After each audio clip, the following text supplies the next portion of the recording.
sesuatu yang Allah Ta'ala tak pernah sebut tentang diri dia. Kita kata Allah akan bagi ni kalau kau baca ni. Allah akan bagi ni kalau kau baca ni. Allah akan bagi ni kalau kau baca ni. Ya ke? Mana bukti kau? Bukti kau mana bukti? Don't play-play tuan-tuan. Itu kalau kita nak tadabbur dalam konteks kita hari ni tuan-tuan. Sebenarnya tuan-tuan, ini adalah perkara besar dan Allah tahu perbalahan ini tidak akan selesai di dunia kerana sifat degil manusia menyebabkan hati mereka keras. Okey, kalau kita balik-balik kalau kita pergi balik tuan-tuan, dalam konteks dulu dan dalam konteks hari ni, konteks dulu.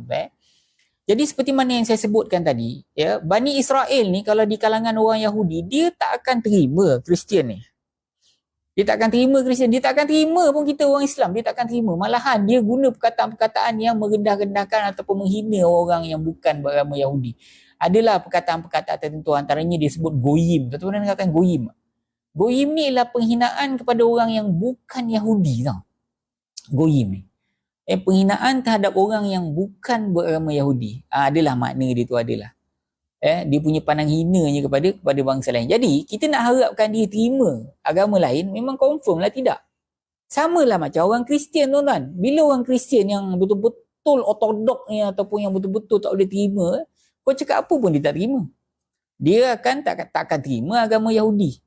Kita orang Islam pun dia tak terima. Kalau yang tak ada agama tu lagilah teruk. Sama macam Yahudi, sama macam Kristian. Tapi antara Kristian dan Yahudi, Kristian lebih senang masuk agama Islam berbanding dengan Yahudi. Lagi degil tu. Sebab tu Allah tak laknat dia orang. Okey.